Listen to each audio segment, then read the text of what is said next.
Welcome to SC Awards 2026. I'm Mike Shema. Joining me today is Troy Batterberry, CEO and founder at EchoMark Inc. Troy, thanks for joining us. Thanks for having me, Mike. So one of the things we want to do with all of the SC Awards finalists is get to know them and what they do. And if you give us just an introduction about what EchoMark is, what do you do? Yeah, so starting with backing up from the customer need, private information is leaked or stolen every day, including at the world's largest and most sophisticated organizations. In fact, the top 10 largest companies in the world and all 15 cabinet-level departments of the US government have experienced an insider information leak just in the last year, really causing tremendous damage. Yeah, and I think that's where it's even going to be exacerbated with, I'll bring in agents early, because agents are almost another insider threat. We've seen that with OpenClaw, just who knows what these skills are running, what they're accessing. So with this idea, you gave us a pretty good impression of what the threat is, the impact, but not everybody's a top 10 company. So this has got to be for smaller orgs too that are dealing with this. What does that look like for across the range of organizations? Yeah, one of the many pleasant surprises we had when we formed this company is really just the diversity of different customers that we have. Everyone from very small mom and pop shops dealing with sensitive information all the way up to the largest organizations in the world. Some commercial, some enterprise, some public sector, and some even nonprofit.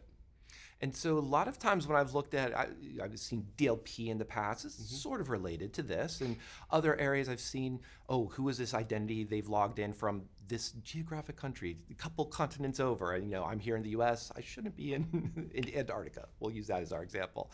But I think you take a little bit different approach here. What does that look like on your insider threat solutions? Yeah, we're really creating an entirely new category.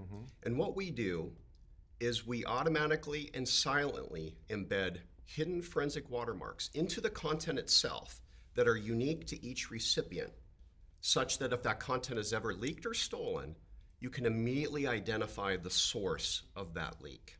So that's interesting. So then and content, can that be images, video, text even, source code? Correct. Our vision is in the future, all private information will be forensically watermarked with the identity of the recipient encoded into the content itself. And we've built a toolbox of marking different types of content. Audio and video watermarking, something I did 20 years ago when I was at Microsoft, that's been around a long time. More recently, image watermarking has become more and more popular. But no one had text watermarking. And so we kind of blazed that trail. And that's really important when it comes to a lot of the sensitive information that's leaking in terms of documents, emails, and presentations. The text itself is the artifact that appears and causes that damage to the organization. Yeah, and I can imagine text, especially, again, in the world of agents, there's a lot of prompting, there's a lot of text being given to them that should stay within the enterprise. That's right, and so one of the many things that we enable an organization to do is if this information starts to appear in the wild, it gives you recourse to figure out where is it coming from. Is it coming from a human? Is it coming from an agent? We can provide those tools to make that investigation very fast and easy. Well, and actually, I'd love to learn a bit more about that, because I love the idea. I come from an AppSec background, secure by design, secure by default. These things are preventive rather than, here's a list of CVEs, we got to go fix this bug. A leak, it's out there. How can people leverage this type of solution to not just be like the damage has been done, but maybe even avoid that or minimize that in the first place? Yeah, there's really two aspects to what we do that I think are important. First is, many of our customers, they've been experiencing leaks for years. They've been unable to find who is causing this tremendous damage. And by using our tool, they're able to immediately identify the person and then deal with it accordingly. But there's another aspect, and that is today everyone knows that their copy of the document is exactly the same as everyone else's copy. And if they leak that through their own personal device, including taking a picture of the computer screen or taking a picture of the printout, as long as they don't fess up to it, they're not going to get caught. Well, in a world where everyone gets their own unique copy, and you let everyone know they're getting their own unique copy, you get a form of deterrence. And that's something we learned using audio and video watermarking for the motion picture studios 20 years ago, that the deterrence, the ounce of prevention, is worth more than that pound of cure.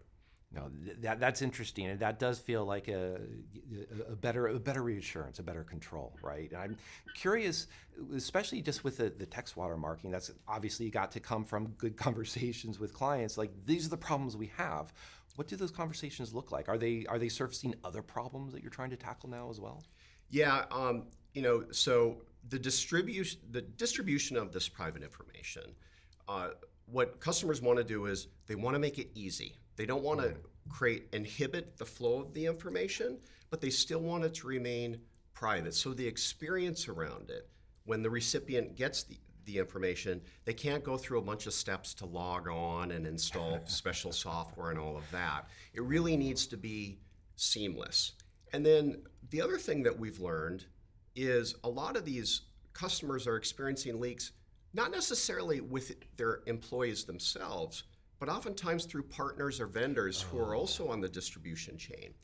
And having your technology work cross-organization and not incur that friction of information flow, I think is really, really important. And that's something we've been able to do at EchoMark. So that's interesting then, and to kind of to poke at that a bit, it sounds like the deployment then is not extra passwords, extra proxies, extra endpoint device configurations. I could probably rattle off 3 or 4 more, and we would both get bored of that, and that's not what we want. What does that deployment then look like? So our thesis is we don't want to incur any client software at all. And so our marking tends to happen on the back end. So we integrate with the back end systems, and we silently do the watermarking. And once that content is watermarked and flows to the recipient doesn't need to know or care it even exists. And they don't need any specialized software. In fact, when we go to watermark an email and you send it to another organization, when that other organization opens up that email, it's still watermark, even though they're using their own software and clients and so forth. And that's, to me, what can get impressive in the sense of the watermark might degrade a bit, but doesn't disappear. Because I mentioned DLP a little bit earlier. Something like just ROT13, a sensitive file, probably is going to pass that. But this is where you are working against semi-malicious insiders as well, right? Sometimes they're very malicious. Yeah. They're literally trying to sabotage whatever is happening within the organization. Maybe they're unhappy with the leader. Maybe they're unhappy with the policy changes. Maybe they're unhappy with some layoffs that might have happened. And now they're upset and they're acting out against that. In other cases, the leaks might be accidental. Mm-hmm. Or the leaks might be through ransomware or malicious software that's been infiltrated onto those client devices. And now the organization's leaking information and they can't figure out how. And that's where we can really help. Yeah, always being able to answer, what do I have to protect? What's going on? Feel like question CISOs want to get answers to pretty quickly. Yeah. So I wonder then, what does the next year look like for you? Is there another media type that we haven't rattled off yet? I'm trying to come up with like something bizarre, like an SVG file or markdown files, but that's already text. So what's next? It's a great question, and it's something that we get the feedback from our customers and we prioritize. But to start off, we've built these building blocks: text, imagery, vectors, and so forth. And so we can watermark these low-level constructs. And then in parallel, we integrate it with a lot of the common workflows that enterprises have so that they can deploy something like EchoMark, not in weeks or months, but literally in a few hours. And so that they can turn it on, not incur any additional work on their end users. Their end users don't even need to know or be trained or anything like that, and make it as simple as possible. Today we support email and file sharing, very, very common ways information is distributed. But there's other attack vectors as well. Let's say you're using a bespoke enterprise application that has a bunch of sensitive information in it. So one of the techniques we recently started demonstrating is watermarking everything on the screen. So anything on the screen that appears we can forensically identify whose computer screen that is. And so it's a different way of thinking about the problem, and it's not appropriate for all scenarios, because in this particular case, we do need to have client software running where we impose those watermarks. But for enterprises that are in regulated industries and can control the distribution of the software down to those clients, this ends up being a wonderful solution. And then related to that, that same screen level marking that we're doing for regulated enterprises, the gaming industry loves it. Because gaming is probably the most severe industry in terms of insider leaks. And they love the idea of being able to incorporate a simple library that puts an invisible watermark on top of the game. And so if they have a pre-release game that they're going through beta testing and so forth, they don't want those images to appear on Reddit or elsewhere.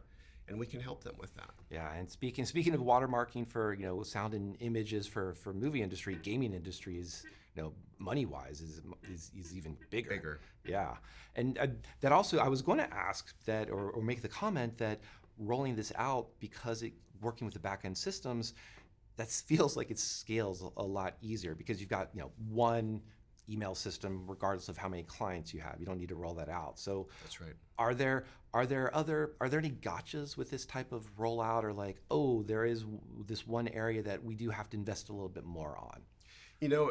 There's in the case of email, there's really two big vendors. There's Google and Microsoft, and we've integrated with both on those. I would say, one of the many things that we've learned over since we formed is a lot of the email systems have some legacy components to them, and we've had to work through some of those issues.